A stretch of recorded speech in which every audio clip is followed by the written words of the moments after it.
జీవితంలో చాలా పరిస్థితులు మనల్ని వెనక్కి లాగుతూనే ఉంటాయి. అవి మన ఆర్థిక ఇబ్బందులు కావచ్చు, కుటుంబ సమస్యలు కావచ్చు, వ్యక్తిగతమైన సమస్యలు కావచ్చు, కారణం ఏదైనా కావచ్చు. ఎప్పుడూ బలంగా మనల్ని కింద పడేయడానికి లాగుతూనే ఉంటాయి. అప్పటిదాకా మన అనుకున్నోళ్ళు, మనతో ఉన్నోళ్ళు మన చుట్టుపక్కలే ఉంటూ ఎందుకో తెలియని ఒక ప్రేక్షక పాత్ర వహిస్తారు తప్ప ముందరకు వచ్చి చెయ్యిచ్చి బయటపడేసేటువంటి ప్రయత్నమే చేయరు. వాళ్ళు ఏమన్నా చేస్తారేమో అని మనం ఆశగా చూసి అక్కడే నిశ్శబ్దంగా ఉండిపోవడం తప్ప ఒక్కడుగు కూడా ముందరకేసేటువంటి అవకాశం ఉంటుంది.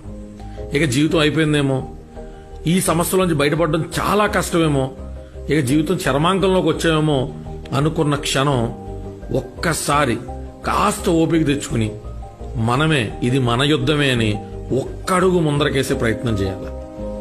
ఆ ఒక్కడుగుతో ఒక్కసారిగా మనం బయటపడిపోవచ్చు.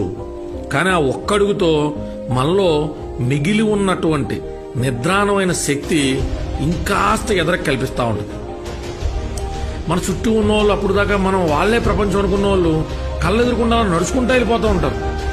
మనల్ని ఒంటరిగా వదిలేస్తారు. వాళ్ళు మన దగ్గరికి రాలేదే అనేటువంటి బాధ కంటే మనం ఎలా ఈ బాధలోంచి బయటపడాలనేటువంటి ఆలోచనే మనకు ముఖ్యం అవ్వాలి. కొంతమంది మన మీద ఉన్న ఇష్టంతోనో విశ్వాసంతోనో సాయం చేద్దామని ప్రయత్నించినా వాళ్ళలో ఉండే భయం, వాళ్ళకున్న పరిస్థితుల్లో వాళ్ళను కూడా ఒక్కడికి కూడా ముందరకేనము. కొంతసేపు చూసి చూసి వాళ్ళు కూడా వెళ్ళిపోతారు. అప్పుడు మనతో పాటు ఉండేది మనం మాత్రమే. మనమే ఎక్కడ లేని ఓపికని కొంగదీసుకుని ఎదరికెళ్లే ప్రయత్నం చేస్తే అప్పుడు దాకా పిలవని బంధువులు, తెలియని బంధువులు కూడా ఆపద కాలంలో ఆదుకోవడానికి అదిగో అక్కడున్న నీటి ఏనుగులు వచ్చినట్టు కాపాడడానికి వస్తాయి.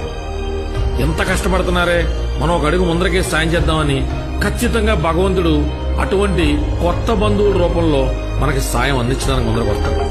మనల్ని ముందరకి తీసుకెళ్తాడు కూడా, మనల్ని ఆ సమస్యలను బయట పడేస్తాడు కూడా.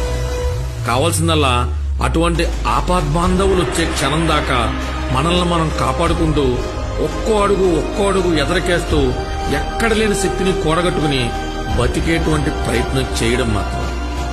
నిత్య జీవితంలో తెలియని, చెప్పుకోలేని కష్టాలతో బాధపడుతున్న మిత్రులందరికీ ఇది కాస్త ఊరటనిస్తుందని ఆశిస్తున్నాం.